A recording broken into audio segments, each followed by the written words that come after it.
हमने पिछली वीडियो में देखा था कि ऊजिन उस गॉब्लिन डंजन को क्लियर करके बाहर आता है। अब उसके आगे अब हम कुछ न्यूज देखते हैं। उसमें बताया जा रहा था कि दुनिया में प्लेयर्स के डिजायर्स बढ़ते ही जा रहे हैं। प्लेयर्स को हद से ज्यादा प्रिविलेज देने की वजह से ये हो रहा है, पर वही लोग हैं जो डंजन्स के दरवाजे बंद कर सकते हैं। पर ऐसे हालतों में भी कोरिया के मसीहा गिल्ड ने 5th फ्लोर तक पहुंचने के बाद भी किसी भी रिवार्ड को नहीं मांगा है। फिर हम एक अलग न्यूज चैनल देखते हैं। सेजुन ली ने फिर से एक बार दुनिया को बचाया है। फिर सीन बदलकर टीवी स्क्रीन पर आ जाता है। Continue to news. 5th floor के डंजन सक्सेस के बाद मसीहा गिल्ड के स्पॉन्सर हांसू ग्रुप के स्टॉक प्राइसेस आसमान छू रहे हैं। फिर हम उस टकले को देखते हैं जो कहता है ये मसीहा गिल्ड के कमीने लोग, न्यूज में बस इनकी स्टोरी चल रही है। हम तो किसी कचरे की तरह दिख रहे हैं जो सिर्फ पैसों के पीछे ही भागते हैं। अब उसके साथ एक और आदमी बैठा था जो कहता है इन सब बातों पर ध्यान मत दो, लगता है तुम्हारे साथ ऐसा पहली बार हुआ है। एनीवेज इस बार डंजन के साथ क्या हुआ था? फिर वो टकला कहता है यार मत पूछो, उस ऊजिन की वजह से हम मरते मरते बचे। फिर वो आदमी कहता है क्यों, कुछ हुआ था क्या?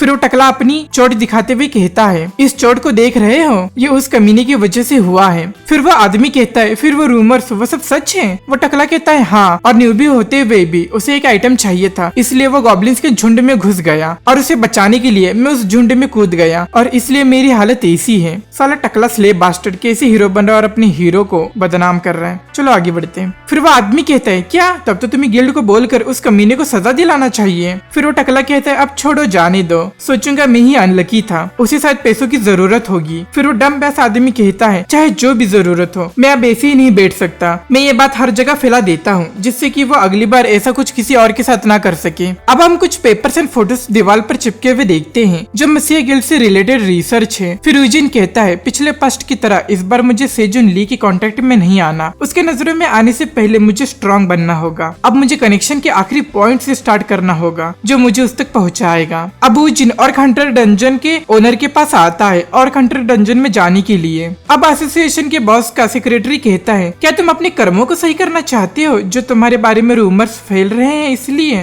यूजिन कहता है रूमर, मुझे नहीं पता उसके बारे में, मुझे तो बस पैसों की जरूरत है। वो बॉस कहता है पैसों के लिए? मिस्टर यूजिन किम, लाइफ एक बहुत प्रेशियस चीज होती है, पैसा भी अच्छा है पर तुम्हें पहले अपनी जान की परवाह करनी चाहिए। अगर तुम्हें इतनी जरूरत है तो मैं तुम्हें लोन भी दे सकता हूँ। यूजिन कहता है उसकी कोई जरूरत नहीं है, बस तुम मुझे जाने के लिए डेट बताओ, बाकी सब मैं खुद ही कर लूंगा। फिर वो सोचता है लगता है मेरे बारे में कोई फालतू रूमर घूम रही है, चलो ये भी अच्छी बात है, इससे मुझे एक जरिया मिल गया सब कुछ खुद से ही करने के लिए। अब थोड़ी देर बाद वो सेक्रेटरी कहता है मतलब यूजिन किम के बारे में जो रूमर्स हैं वो सब सच है? फिर वो बॉस कहता है रूमर्स रूमर्स होते हैं पर वो एक ऐसा है जो अपनी जगह नहीं जानता। जो भी हो, जिस डंजन में यूजिन किम जा रहा है उसका स्टेटस क्या है? फिर वो सेक्रेटरी कहता है यांग यून जून की पार्टी पूरी तरह से एनाइलेट हो गई थी जब वो लोग उस डंजन में रेड करने के लिए गए थे। फिर उसके बाद उस डंजन को कॉन्कर करने के लिए कोई भी नहीं गया। फिर वो बॉस कहता है यांग यून जून कौन है वो? फिर वो सेक्रेटरी कहता है वो यांगवन पार्क फैक्शन का राइजिंग स्टार था। फिर वो कहता है तो अब हम क्या करें? तो बॉस कहता है वो एक ऐसे डंजन में जा रहा है जिसे यांगवन फैक्शन का राइजिंग स्टार भी हैंडल नहीं कर पाया।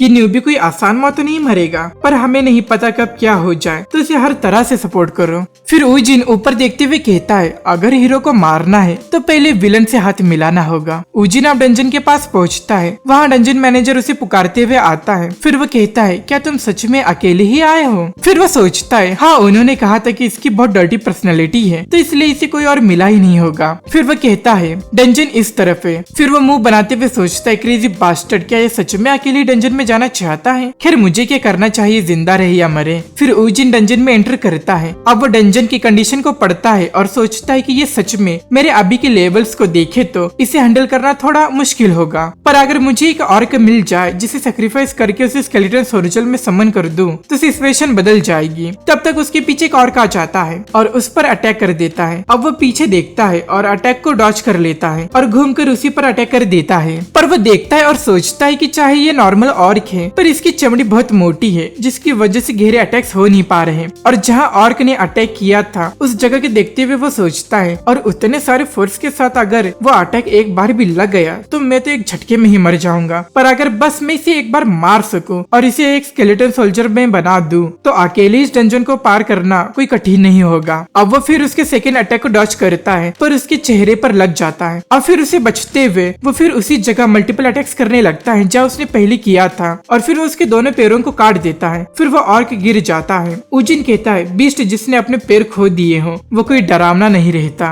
और फिर उजिन उसे मार देता है। फिर एक पॉपअप आता है, skeleton soldier has been summoned. फिर हम आप डंजन के बाहर किसी ऑफिस में दो लोगों को देखते हैं। उनमें से एक कहता है हाउ इंटरेस्टिंग। फिर दूसरा कहता है तुम कब से क्या देख रहे हो, ये मत कहना कि तुम फिर से अपने बिजनेस के लिए कुछ फालतू सा आइटम खरीद रहे हो। फिर वो स्माइल करता है और कहता है लो इसे देखो अगर तुम इतनी क्यूरियस हो तो। फिर वो उस पेपर को देखते हुए कहता है ये क्या है। एक न्यूबी जिसे अवेकन हुए ज्यादा दिन भी नहीं हुए हैं उसने अकेले ही डंजन क्लियर कर लिया। फिर वो आदमी कहता है और लगता है वो अब दूसरे डंजन में गया है और वो भी अकेले, जिसकी एबिलिटीज अभी अभी अवेकन हुई हो। उसके हिसाब से वो थोड़ा ज्यादा ही निडर और बहादुर नहीं है। फिर वो लड़का बोलता है ऐसा नहीं हो सकता ह्यूगनिम, ये कोई सेंस नहीं बनाता। मैंने भी शुरुआती दिनों में स्ट्रगल किया था। अब ये मत कहो कि तुम इस पेपर में लिखी हर एक बात को मानते हो, इसका तो कोई क्लियर सोर्स भी नहीं है। फिर वहाँ एक लड़की आती है और कहती है मेरी रिपोर्ट में कोई प्रॉब्लम है। उसकी आवाज सुनकर ही इसकी हालत खराब हो जाती है। फिर वो डरते हुए कहता है तो इस रिपोर्ट को सेक्रेटरी ली ने बनाया है। नो वंडर ये इन्फॉर्मेशन इतना हाई क्वालिटी का है। कहाँ मिला तुम्हें ये इन्फो। सेक्रेटरी ली कहती है क्योंकि यही मेरा काम है। फिर वो आदमी कहता है ये 100% सही है क्योंकि इसे सेक्रेटरी ली ने जमा किया है और अगर हम सेक्रेटरी ली पर भरोसा नहीं करेंगे तो किस पर करेंगे। तब तक वो टेबल को देखकर सेक्रेटरी ली पर चिल्लाने लगता है और कहता है मुझे लगा मैंने तुम्हें पहले ही बता दिया है कि इंस्टेंट कॉफी मत खरीदना, मुझे वो बिल्कुल भी पसंद नहीं है, तो अब कौन सा बहाना दोगी तुम।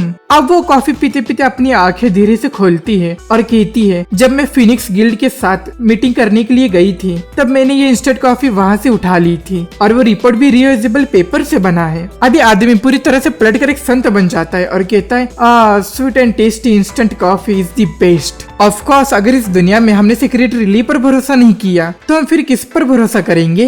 ये लड़का सोचता है ये खुसट बुढ़ा। फिर वो आदमी सेक्रेटरी ली को पूछता है कि डंजन परचेस कैसा चल रहा है। फिर वो कहती है हाँ कुछ डंजन है पर वो थोड़े महंगे हैं तो मैं और भी ढूंढ रही हूँ। फिर ये कहता है ह्यूगनिम जो तुमने डंजन बचा के रखे हैं उसका क्या हुआ। फिर वो अपनी चमकती आंखों के साथ कहता है मतलब क्या है तुम्हारा, अगर तुम जाओगे तो कहाँ ज्यादा बचने वाले हैं। वो चिल्लाते हुए कहता है क्या मतलब है मैं अभी कल ही तो डंजन से बाहर आया हूँ, मुझे थोड़ा तो आराम करने का मौका मिलना चाहिए। फिर वो कहता है अगर इंसान ज्यादा आराम करेगा तो बहुत जल्दी लेजी बन जाएगा और जो इंसान हार्डवर्क करता है वो जल्दी बीमार नहीं पड़ता, तो ये सब मैं तुम्हारे लिए ही कर रहा हूँ। वो गुस्से से कहता है ये बुढ़ा कहीं का। और सेक्रेटरी ली चुपचाप अपना कॉफी का मजा लेती है। अब हम चिल्लाते हुए एक ऑर्क को देखते हैं। फिर कुछ ऑर्क्स एक स्केलेटन ऑर्क को मार देते हैं और उजिन एक ऑर्क के बॉडी पर बैठ कर कहता है स्किल लेवल के लो होने की वजह से इसकी ड्यूरेबिलिटी भी बहुत कमजोर है। पर John George the king of the undead जिससे मैं लड़ा था अपनी पिछली लाइफ में, मैंने उसे एक चीज जरूर सीखा है। अब वो जिस ऑर्क पर बैठा था उसे भी स्केलेटन सोल्जर में बना देता है और एक डेंजरस लुक के साथ उजिन और वो स्केलेटन सोल्जर फाइट के लिए फिर से रेडी हो जाते हैं। और उजिन अपनी बातों को पूरा करते हुए कहता है जब तक मेरे मैजिक पावर्स खत्म नहीं होते तब तक मुझे स्केलेटन सोल्जर्स उतने ही मिलेंगे जितने की इस बैटलफील्ड पर सेक्रीफाइसेस मौजूद है, मतलब कि मरे हुए ऑक्स की बॉडी। अब वो ऑक्स हैरानी से देखते हैं। फिर कुछ भयानक सी आवाजें आते हैं चिल्लाने की।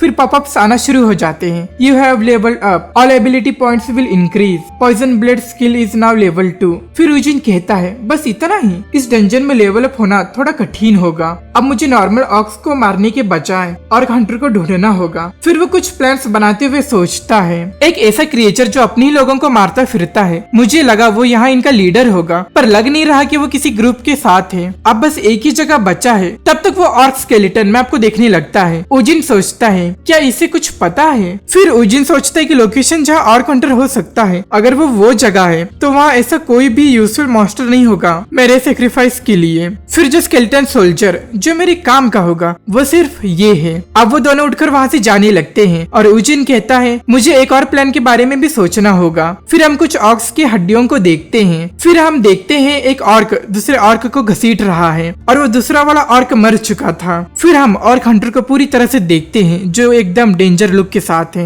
सो गाइस ये चैप्टर यहीं पर एंड होता है। तो तुम्हें ये कैसा लगा मुझे कमेंट्स में जरूर बताना एंड इस वीडियो को लाइक एंड शेयर करके चैनल भी सब्सक्राइब कर लो और आगे के अपडेट्स के लिए बेल नोटिफाई को भी ऑन कर लो। सो गाइस मिलते हैं इसके अगले पार्ट में और कुछ न्यू मानवास के साथ।